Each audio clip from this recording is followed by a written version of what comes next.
Seigneur, nous voici prosternés devant toi. Oh, the praise Jesus.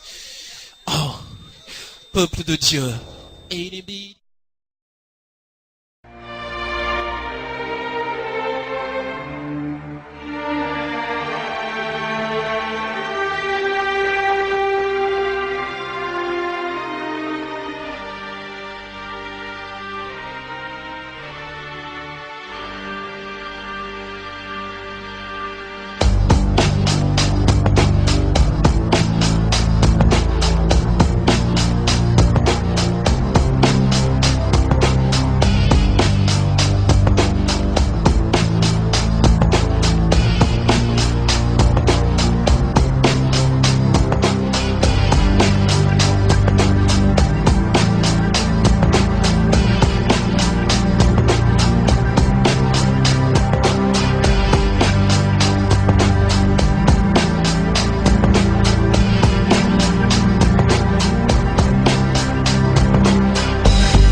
Les chacals craignent pour la peau.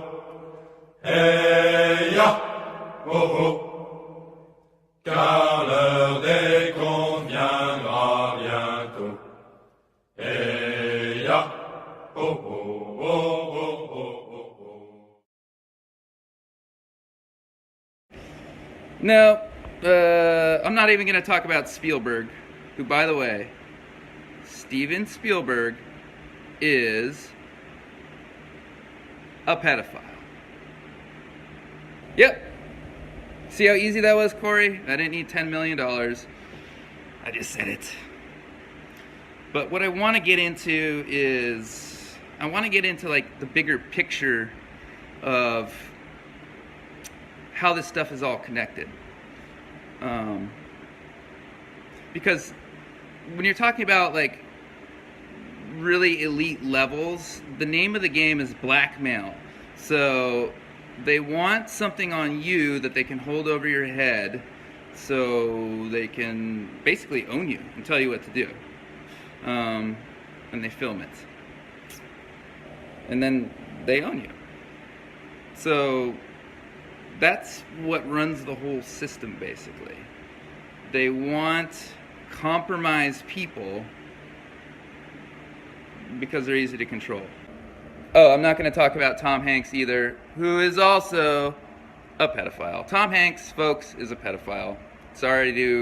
I'm sorry if this is kind of bursting your bubble, all this information is new, But it's time that this comes out into the open because we are going to change the way everything works. Because at the top levels of wealth, of power, the very top levels, these people are just sick and psycho. Look into the Rothschild family. Do some research. You heard it's cannibals. Yeah, there is cannibalism. That's the higher you go, the more sick it gets. And this is the thing. This is what really hurts about the situation, because a lot of people are kind of born into this. They grow up in it. They are abused. And through the abuse, especially as a child, you can break someone's subconscious mind. If you're not aware of any of this stuff, look into MK Ultra. Jimmy Savile. Yes, I'm getting into that. That's on my notes here. That's in my notes. The royal family. Yeah. Jimmy Savile raped and murdered hundreds of kids over the course of 3 decades or longer. No one ever looked into it. And he hung out with the royal family. He was knighted. And the reason I want to talk about Jimmy Savile is because this guy, Mark Thompson, he runs the New York Times. Now, Mark Thompson was head of the BBC for years and years and years. They covered up allegations. They covered up abuse. They let him run rampant, and they just covered it up. So this guy, Mark Thompson, is at BBC, and then he goes over to the New York Times. Now think about it. If someone like that is running a giant media organization, what are they going to say? What are they going to tell you? Are they going to tell you the truth? No. No, they're not going to tell the truth. That's why when people say the news is fake, it's because it's run by these people who are into some very, very, very, very sick stuff. Those people are compromised at the top levels. It's really bad, and it's when it hits you, it's hard. I mean, I didn't know. It took the situation punching me in the face before I realized I was in the middle of some crazy fucking shit. And most people are good, and they want to trust. And they can't even imagine that kind of an evil exists. And that helps them cover it up. We have been brainwashed for our whole lives. If you want to do research on Operation Mockingbird, that's been going on, 50 years. I feel sorry. I feel a lot of empathy for them, because they grew up in this shit, and it's trauma, it's abuse, and then then you get the money, and then you get the fame, and it's like, okay, and then all of a sudden you're the abuser, and it sucks, man. It sucks. Like, I have a lot of empathy for both of them, like for anyone who is in that situation. Why don't you show us proof? There's a bunch of stuff I posted on 8chan. And by the way, the proof is in the fucking pudding. If I'm lying, sue me. Sue me. Great. Let's go to court. Let's have discovery.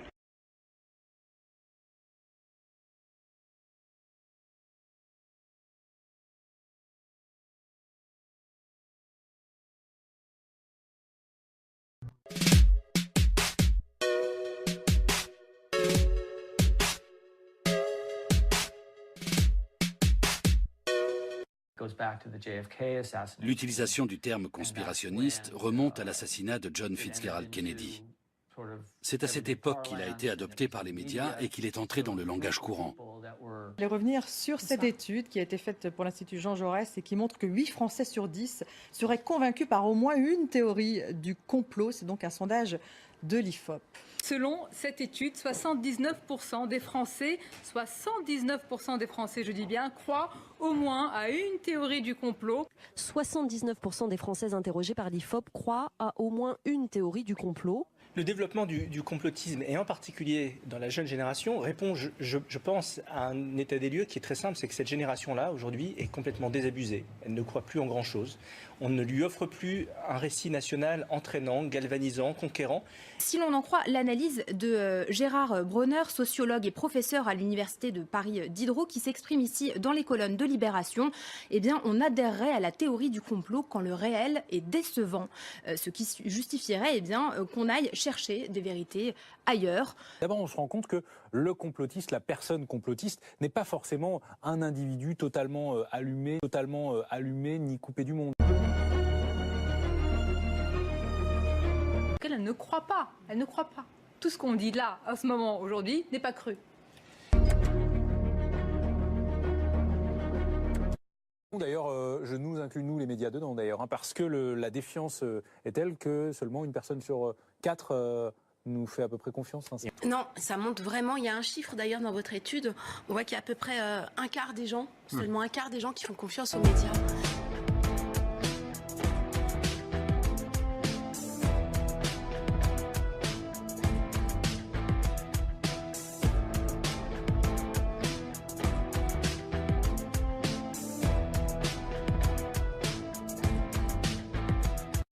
Le directeur des études à la Fondation Jean Jaurès qui a commandé l'étude sur le complotisme.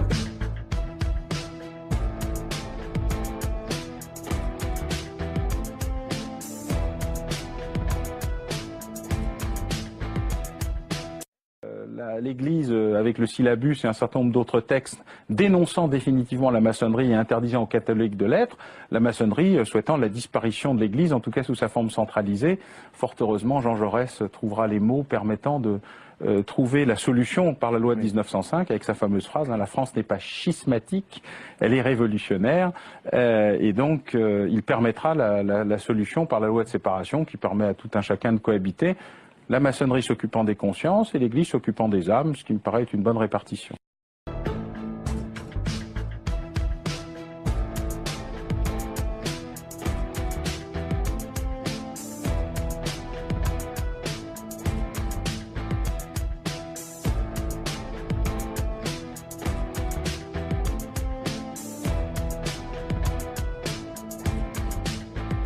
Gérard Collomb, lui, a décroché le César du premier rôle dans sa ville, Lyon, dont il est maire, mais il aimerait bien monter à l'assaut de Paris, et c'est pourquoi pas, on ne sait jamais, du pays tout entier.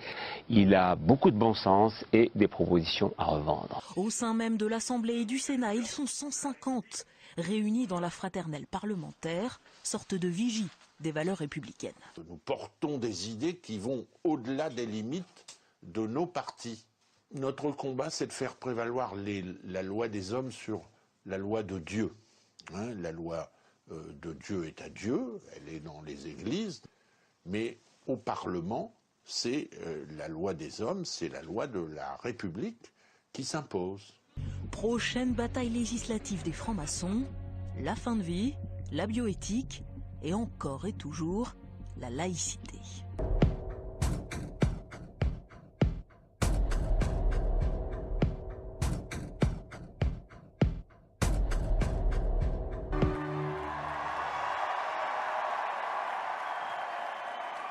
Bonjour Monsieur Le Pen, est-ce que c'est une ouverture qui peut aller jusqu'à accueillir des francs-maçons au Front National? Je crois qu'il y en a déjà, je pense. Le président du comité de soutien de Marine Le Pen est lui aussi franc-maçon. Collard assume son appartenance à la franc-maçonnerie. Il dit être frère depuis l'âge de 18 ans. L'avocat médiatique se revendique de la Grande Loge nationale de France, une obédience classée à droite. C'est bon, on va parler de mes 80 pas discuter jusqu'à la nuit de savoir si je rentre dans ce temple avec un tablier ou sans, ça ne présente aucune espèce d'intérêt. Donc je dis, la maçonnerie est fondamentale dans la défense de la République, j'appartiens philosophiquement au courant des Lumières, et c'est ma référence ultime. Qu'est-ce que je peux vous dire de plus? Le reste, on ça ne me regarde vous pas. demandera rien de plus, Jean-Luc Mélenchon. Si l'on croit, comme c'est mon cas, dans la République, à un moment, il faut passer par la franc-maçonnerie. Le gouvernement et le ministère de l'Éducation nationale en particulier sont au travail afin d'aider les enseignants à démonter ce que l'on appelle les théories du complot. Elles fleurissent sur Internet. Bon nombre d'élèves y moi-même une vérité cachée, ce que les puissants ou l'élite ne veulent pas dire parce que cela sert leur dessein. La campagne d'information est donc lancée. Emeline Darcourt. Travail de longue haleine qu'il faut conduire, bien sûr. Internet, l'école, lutter aussi, et là il nous reste quelques secondes, contre la théorie du complot qui semble faire des ravages chez les jeunes et pas seulement chez les jeunes. Chef suprême, fustiger l'Occident, la France et tous ceux qui soutiennent Charlie Hebdo et que le dirigeant tchétchène a rangé dans la catégorie de ses ennemis personnels. La théorie du complot a été reprise en chœur, une théorie selon laquelle c'est le gouvernement français qui aurait organisé ces attentats pour salir les musulmans. Alors au-delà de l'impact que ce rassemblement et ces propos peuvent avoir ici en Tchétchénie où le culte de la personnalité est de mise, eh bien ce rassemblement est quand même le reflet de la ligne du Kremlin depuis le début de l'affaire Charlie Hebdo. Une association de policiers influente, la National Police Defense Foundation, ainsi que quelques citoyens adeptes de la théorie du complot qui continuent aujourd'hui encore à plaider sa cause. Depuis un an, le pays vit traumatisé par la disparition du vol MH370. Pendant des mois, la presse a publié des folles rumeurs comme la théorie du complot américain, par exemple. Résultat, tout le monde s'est senti un peu perdu, un peu désemparé. Ni les militaires, ni les civils ne l'ont vu. Donc je sais que quelque part, il y a des gens qui cachent quelque chose. Les familles sont désemparées face au silence des autorités malaisiennes. Sur le web, des milliers d'internautes du monde entier pensent pouvoir résoudre l'énigme. La piste militaire, la théorie du complot, est souvent privilégiée. Et maintenant, les hypothèses restent ouvertes. J'espère tout simplement qu'on arrivera à retrouver cet avion et les boîtes noires. Et puis on a aussi les théories du complot, c'est-à-dire on nous cache des choses à propos de cet avion. Alors là, il y a une conséquence directe de l'incapacité de la Malaisie d'expliquer les choses. Le rapport d'aujourd'hui sur 3 pages, moi je me mets à la place des familles, c'est carrément honteux. Peut-être demain. Enfin, on connaît sa ligne, Emmanuel Valls. Oui, justement, c'est pour ça que c'est pour ça que c'est surprenant de ne pas l'avoir entendu aujourd'hui. Suis-je obsédé par la théorie du complot ou quoi? Enfin, on est à 12 ou 13 mois. And the second reason was, now we get the kids in school at an early age. We can indoctrinate the kids how to think. It breaks up their family. The kids start looking at the state as the family, as the school, as the officials, as their family, not as the parents teaching them.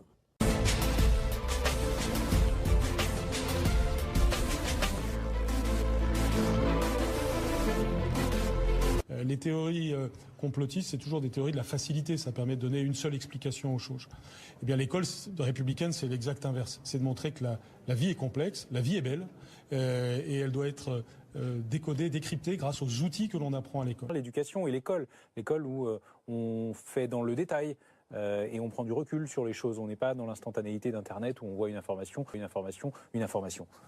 affirmation sans savoir si elle est une information. Je pense que le combat finalement face à ce phénomène-là, c'est le combat des Lumières, le combat de la science et de la raison face aux croyances et face à tout dogme finalement quel qu'il soit. Et dans les croyances, on inclut évidemment toutes les théories qu'on a citées et qu'on a testées dans l'enquête. C'est vraiment ça le combat, je pense, le combat du siècle. La tendance au tout se vaut, vous la retrouvez pas plus loin qu'à l'école par ailleurs.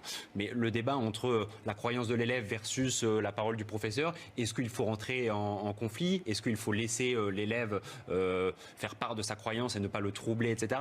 Bon, au contraire, je pense que pour répondre au phénomène qu'on voit là et à ce qu'on voit auprès des 18-24 ans, je pense qu'il faut être très clair là-dessus et qu'il faut arrêter ce tout se vaut et qu'il faut trancher sur la raison est une chose et la croyance est une autre. Je vous remercie, madame, pour cette intervention et je crois que tous les francs-maçons ici présents se sont tout à fait retrouvés à travers vos propos sur l'école qui collent complètement avec ce que nous allons pouvoir exposer aujourd'hui. Moi, je vais vous remettre une médaille de la Grande Loge féminine de France. Merci encore. Merci. Je crois que le grand problème de notre société aujourd'hui, c'est précisément qu'il n'y a pas de complot. Je m'explique. C'est rassurant un complot. Un complot, ça veut dire qu'il y a des personnes qui contrôlent. Ça veut dire qu'il y a des gens qui sont aux manettes. Or, le grand problème de notre société aujourd'hui, c'est que c'est une société qui est extrêmement faible. C'est un château de cartes, aussi bien dans le monde de la finance. Il y a quand même les Rockefeller, les gens comme les Rothschild, les grosses familles qui dominent quand même les continents. Donc c'est même pas la France, on parle des continents. C'est des familles qui ont grandi en 1827 avec des familles à 5 garçons, we s'expand. Vous parlez Je des dis c'est au-dessus de tout ce qu'on parle. Peut-être, mais je pense qu'il y a tout un tas d'événements quand même qu'il faut prendre en compte. Enfin, on se souvient du le 11 nuage. septembre. Alors, le nuage de Tchernobyl qui s'arrête à la frontière. Pas de complot. Alors cette catastrophe, vous le savez, vous vous en rappelez, c'était accompagné d'un mensonge d'État en France. Le nuage radioactif s'était soi-disant arrêté comme par miracle à nos frontières, selon les autorités de l'époque. Un discours trompeur. En France, l'anticyclone des Açores s'est développé. La météo affirme qu'il restera jusqu'à vendredi prochain suffisamment puissant pour offrir une véritable barrière de protection. Il bloque en effet toutes les perturbations venant de l'Est. À l'époque, en 86, tout le monde faisait confiance aux autorités de l'État. Et le fait qu'on démontre, preuve à l'appui, scientifiquement, qu'on nous avait menti, ça a été vraiment une révolution culturelle. La plus importante en termes d'adhésion et qui en termes de politique publique doit inquiéter ou en tout cas doit interroger nos pouvoirs publics, je crois, c'est la théorie s'agissant des vaccins, où là on a 55% des Français qui considèrent que l'industrie pharmaceutique est de mèche avec le ministère de la Santé pour cacher la nocivité des vaccins.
Mis à part les théories du complot qui circulent, disons que c'était planifié depuis des années et que le gouvernement est complice, je veux parler du fait que...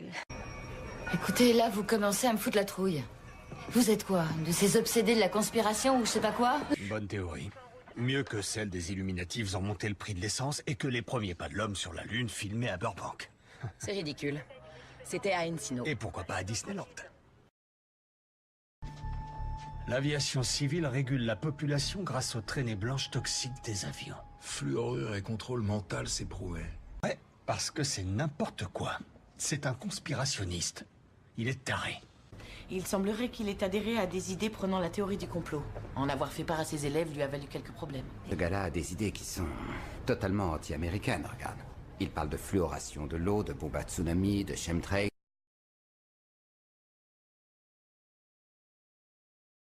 Vous ne trouvez pas qu'elle est plutôt bizarre, cette scène de crime?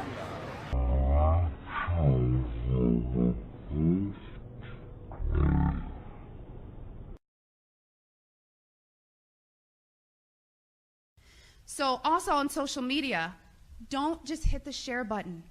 There are links. You have to understand that I have met people who used to be purposeful disinformation trolls, as we call them. These people are paid to pretend that they're you, to get you on board to believe a website or an article, just so that you look so vulnerable.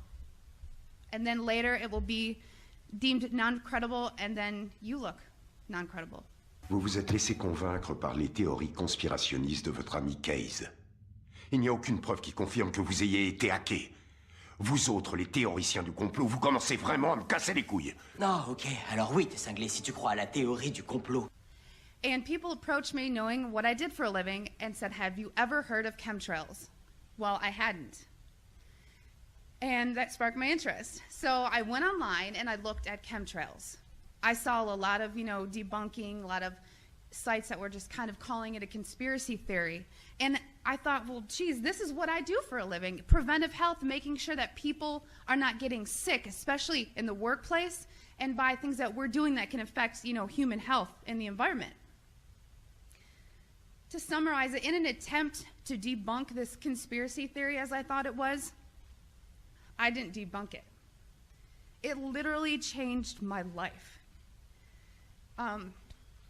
Like I said, this is hard for me because it's not easy standing here and telling my story.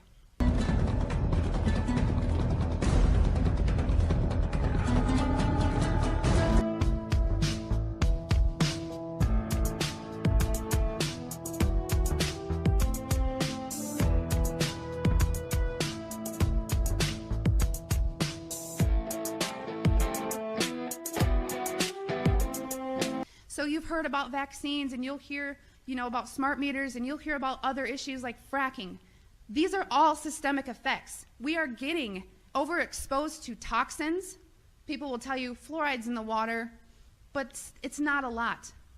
It is a lot because you're getting it everywhere in your food, water that you drink. Everything is washed with that water. And you're getting your vaccines. All this, it's a coupled systemic effect, and our bodies cannot metabolize these toxins. Ça n'a rien de naturel. Il suffit de la regarder tomber. Regardez-moi ça. C'est assez impressionnant quand même. Hein? Voilà. On est au fin fond de l'Ardèche. Aucune industrie, aucune route importante. Aucune voie de communication. On est perché sur une colline.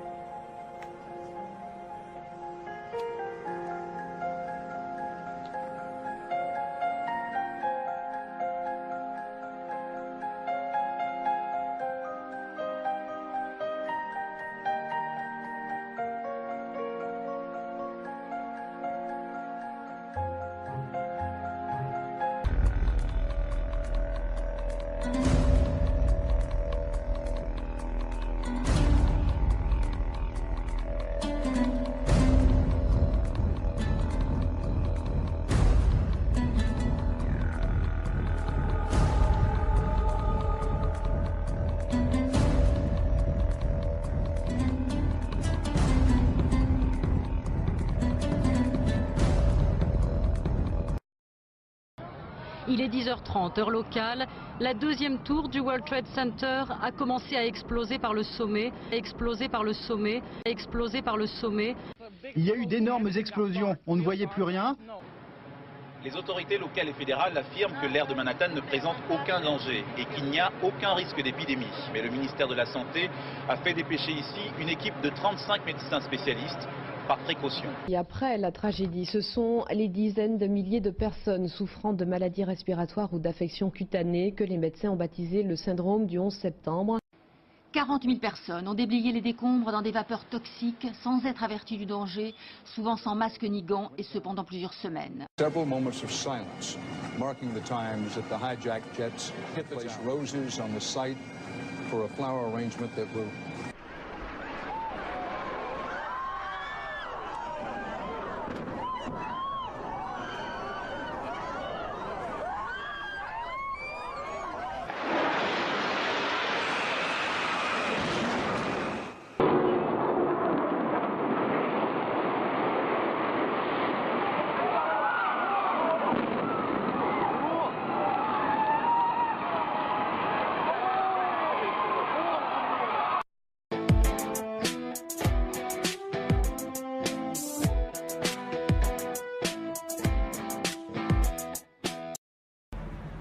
Donc on est le 7 janvier 2015 et comme tous les mercredis, la conférence de rédaction de l'hebdomadaire Charlie se tient au 10 de la rue Appert. Les frères Kouachi arrivent en voiture donc, par ici. Ils connaissent l'adresse de la rue Appert, lourdement armés. Ils sont cagoulés, voilà, complètement déterminés. Ils préparent manifestement cette affaire depuis de longs mois.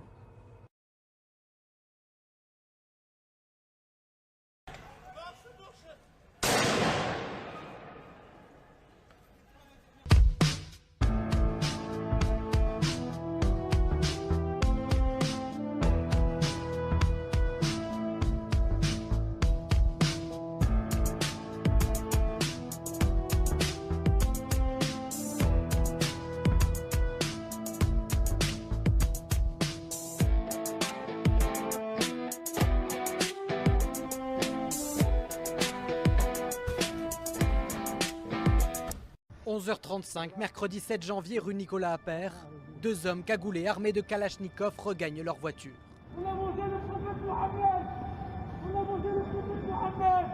Les frères Kouachi revendiquent l'assassinat des dessinateurs de Charlie Hebdo, quelques minutes plus tôt.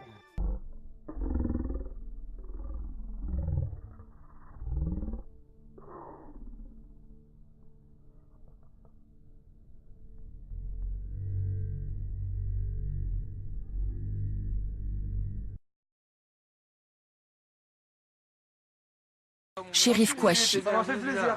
Nous le voyons sur ces images d'un film associatif tourné durant l'été 2004. Et vers 11h, 3 individus cagoulés, lourdement armés, ont pénétré au siège de Charlie Hebdo.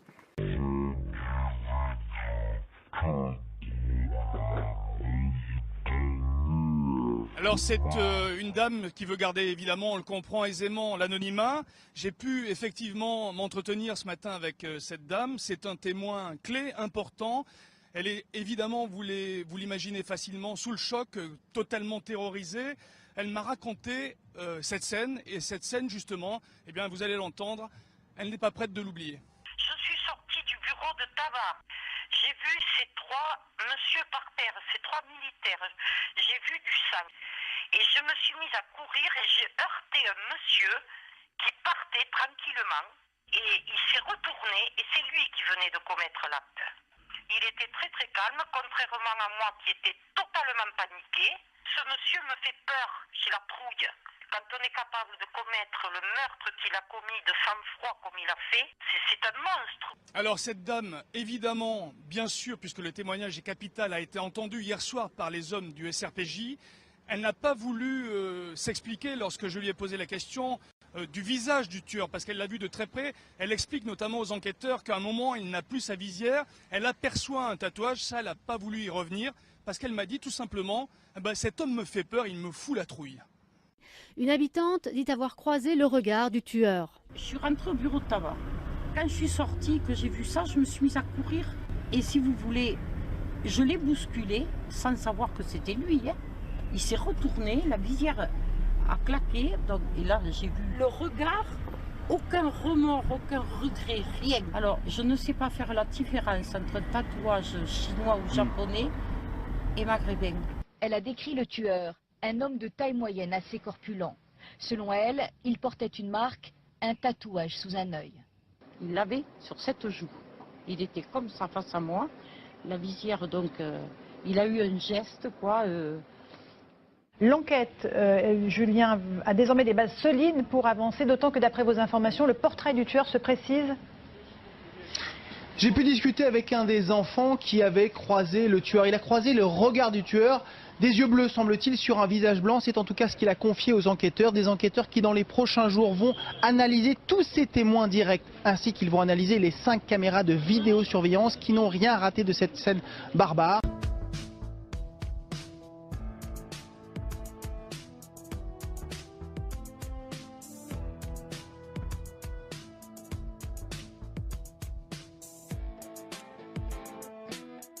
Quelles sont les informations que vous avez exactement à l'heure actuelle ?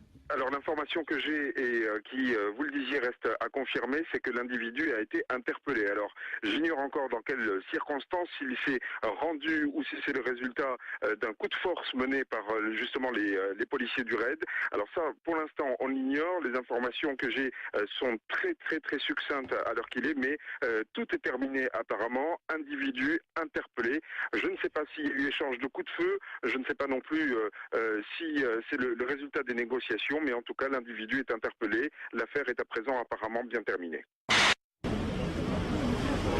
Oui, effectivement, 2 sources concordantes et complètement différentes l'une de l'autre. Une source dans l'entourage du président de la République qui effectue sa visite dans la caserne qui se trouve à quelques centaines de mètres d'ici en ce moment même, nous affirme que l'homme a été interpellé. L'autre source est une source policière. C'est la même que cet homme qui nous donne des informations depuis ce matin, qui vient de me confirmer par SMS à l'instant que l'homme aurait été interpellé à son domicile. Alors nous n'avons aucune information pour l'instant sur d'éventuelles blessures ou sur l'état, sur la façon dont se sont déroulées les choses. Tout ce que l'on sait, c'est que l'homme serait à l'heure actuelle dans les mains du RAID.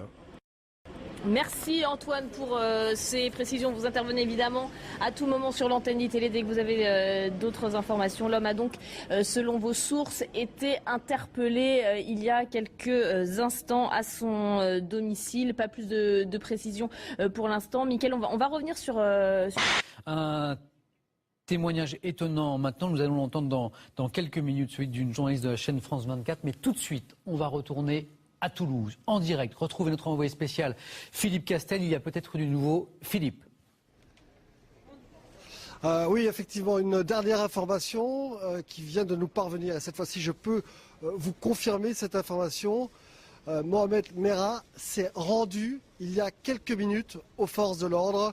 Il n'y a donc plus personne à l'intérieur de l'appartement, au rez-de-chaussée de l'immeuble où il était retranché depuis 3 heures du matin. Il s'est rendu sans armes, sans violence, enfin, au moment de son arrestation en tout cas. Il s'est rendu aux forces de l'ordre et sans aucune condition. Une jeune journaliste, une jeune contributrice de Charlie Hebdo qui a eu la Kalachnikov sur le nez et il lui a dit « récite le Coran et je t'épargne ». Et elle récitait ça en boucle, elle disait « il m'a dit ça, il avait de très beaux yeux bleus, il m'a dit ça ». De très beaux yeux, je ne sais plus.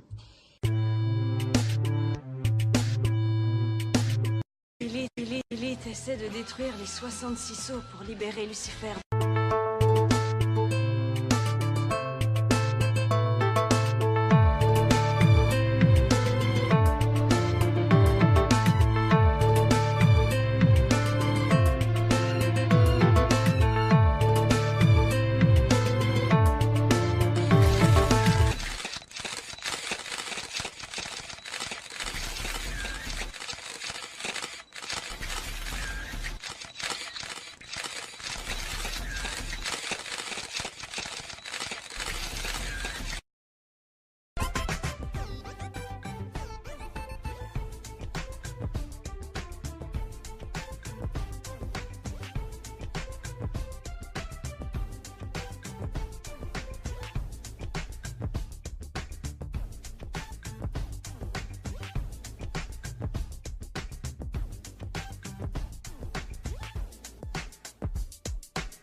aussi au cœur de la Cité des Dômes ceux qui s'interrogent. Du climat, des animaux et des insectes.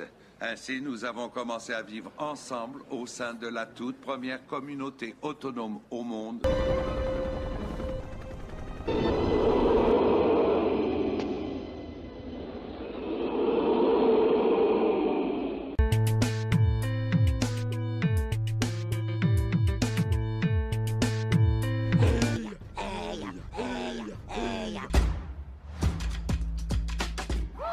Jawad Ben Daoud s'excuse, puis invoque son droit au silence. Il continuera toutefois à parler, mais le débat n'avance guère. Rescapé du 13 novembre, j'ai entendu cela, des choses comme ça. Bien sûr qu'il y a des choses indignes qui sont dites, c'est pas le sujet. Mais pensons quand même à ces morts et à ces familles. Samia Ghali, votre réaction?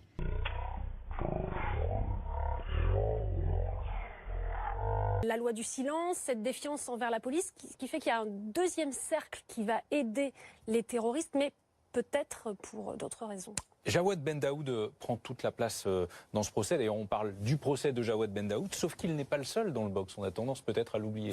Et les rires qu'on a entendus dans le tribunal. The whole agenda is to create a one-world government where everybody has an RFID chip implanted in them. All money is to be in those chips, right? There'll be no more cash. And this is given me straight from Rockefeller himself. This is what they want to accomplish. And all money will be in your chips. And so instead of having cash, anytime you have money in your chip, they can take out whatever they want to take out whenever they want to.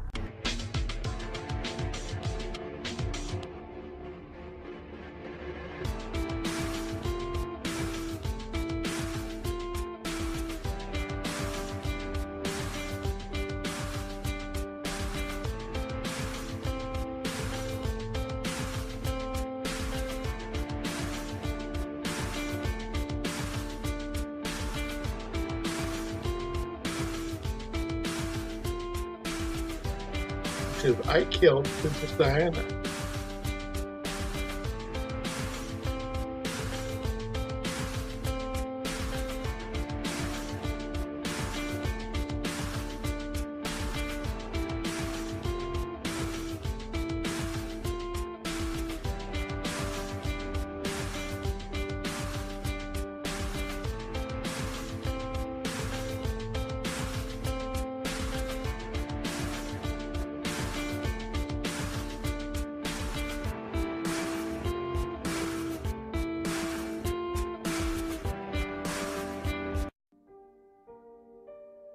Daphne Caruana Galizia est morte. Après plusieurs menaces de mort, elle est décédée dans l'explosion de sa voiture. Daphne Caruana Galizia avait 53 ans. Elle vivait et travaillait à Malte. Ses efforts pour contribuer à dévoiler la corruption, la fraude fiscale et le blanchiment d'argent lui ont été fatales. Les informations qu'elle possédait auraient pu mettre en difficulté des membres haut placés du gouvernement de Malte. Malte est un pays membre de l'Union européenne.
The very word secrecy is repugnant. in a free and open society. And we are, as a people, inherently and historically opposed to secret societies, to secret oaths, and to secret proceedings. For we are opposed around the world by a monolithic and ruthless conspiracy that relies primarily on covert means for expanding its sphere of influence, on infiltration instead of invasion, on subversion instead of elections, on intimidation instead of free choice. It is a system which has conscripted vast human and material resources into the building of a tightly knit, highly efficient machine that combines military, diplomatic, intelligence, economic, scientific, and political operations. Its preparations are concealed, not published. Its mistakes are buried, not headlined. Its dissenters are silenced, not praised. No expenditure is questioned, no secret is revealed. That is why the Athenian lawmaker Solon decreed it a crime for any citizen to shrink from controversy. I am asking your help in the tremendous task of informing and alerting the American people, confident that with your help, man will be what he was born to be, free and independent. Vous savez, je suis pas du genre à croire aux théories du complot et tout ça, mais... c'est pas possible d'avoir autant la poisse. Attends, Jeffrey, je veux bien te suivre sur la théorie du complot, mais franchement... Mais quand il oublie ses médicaments, tous ces liens logiques, ça devient des délires. D'où le conspirationnisme. Vous ne croyez pas à cette théorie de la conspiration, c'est ridicule. Vous n'avez même pas l'ombre d'une preuve. Tu vois, comme quoi la théorie du complot a parfois du bon. Merci, au revoir. Tout ce qui est théorie du complot, on évite. Les adeptes de la théorie du complot frappent tous les jours à ma porte. Ne risque pas de décourager les théories de complot. Et une reporter obstinée aussi, à ce qu'on m'a dit, chassant de précieuses théories du complot. Vous incarnez une théorie du complot à vous tout seul. Vous voyez qu'elles existent en vrai. T'es à fond dans la théorie du complot ces temps-ci. C'est pas une théorie, c'est un fait.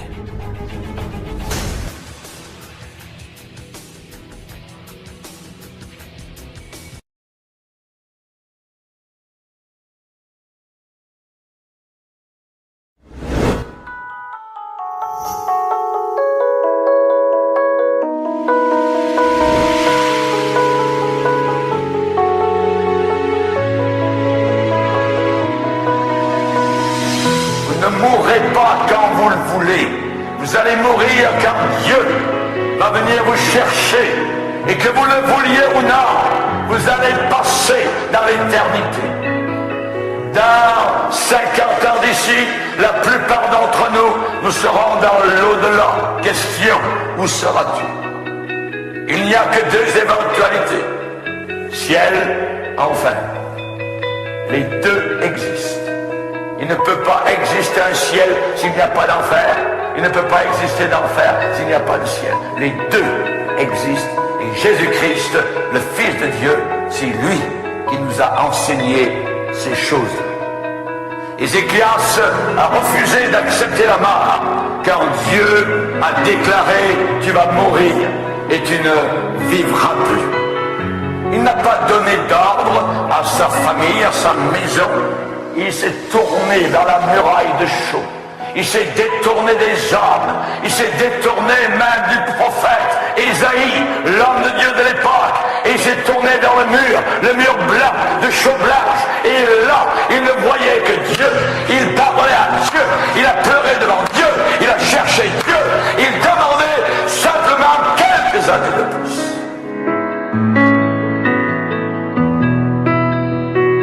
Chers amis, la question a été posée par le pasteur de Jérusalem, le pasteur Jacques. Et Jacques a dit, qu'est-ce que votre vie? Qu'est-ce que votre vie? Et il répond par le Saint-Esprit. Votre vie est comme une vapeur qui paraît pour un peu de temps et qui ensuite disparaît. Nous paraissons quelques années et ensuite nous disparaissons. Mais nous continuons à vivre. Et nous avons besoin de nous préparer. C'est la raison pour laquelle la Bible dit, prépare-toi à la rencontre de ton Dieu.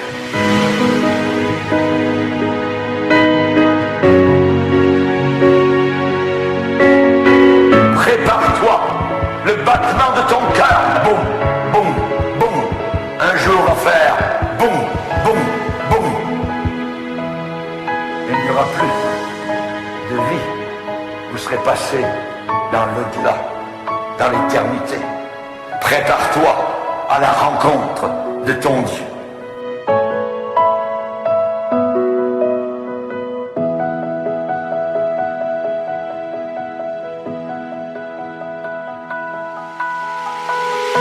Quand le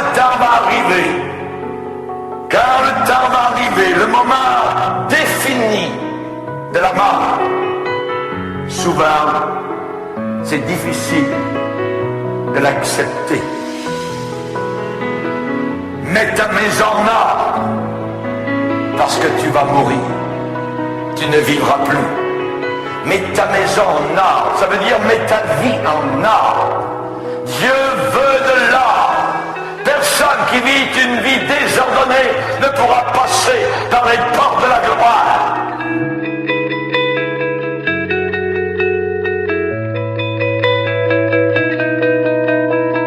Il faut avoir une vie en ordre. Mais nous sommes désordonnés, nous sommes sales, nous sommes impurs. Nous avons besoin de quelqu'un d'autre. Et c'est la raison pour laquelle Dieu nous a envoyé la bouée de sauvetage, appelée Jésus-Christ, le seul et unique sauveur. On a besoin d'un sauveur qui nous sauve de nos péchés. Nous avons besoin de ce sauveur. Personne ne peut se présenter devant Dieu avec sa religion personnelle, avec ses bonnes œuvres. Les anges au ciel vont barrer les portes du ciel. Mais Seigneur, j'ai fait ceci, j'ai donné de l'argent à l'église, j'ai été bon, j'ai payé mes impôts. Non, la porte du ciel sera barrée devant vous, parce qu'il vous faut un sauveur avec vous pour entrer là-haut dans la gloire.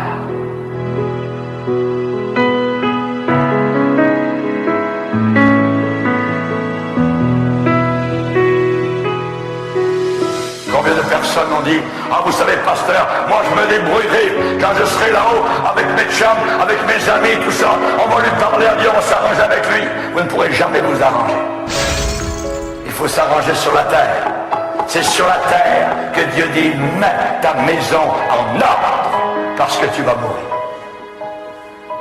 Du berceau au tombeau, nous devons avoir des moments de sobriété, où le Saint-Esprit vient nous envahir, nous montrer notre besoin personnel d'un sauveur.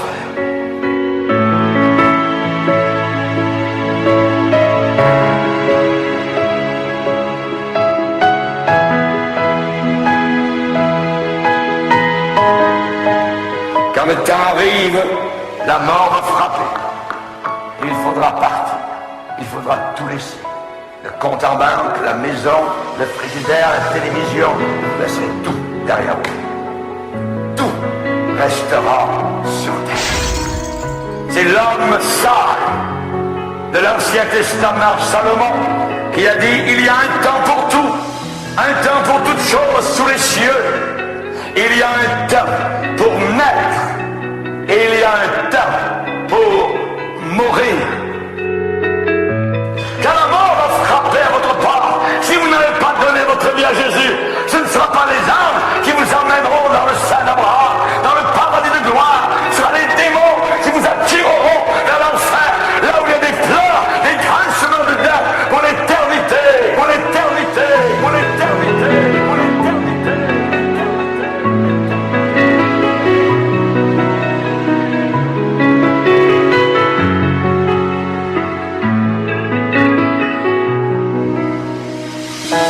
Nous voulons tenir à la vie, mais un jour il faut partir. Mais Dieu a mis dans ton cœur la pensée de l'éternité, la pensée de l'éternité, la pensée de l'éternité, la pensée de l'éternité.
tes œuvres sont magnifiques. Seigneur éternel, tes œuvres sont grandioses. Voici, il a fait les cieux et la terre, rien n'est comparable à sa grandeur.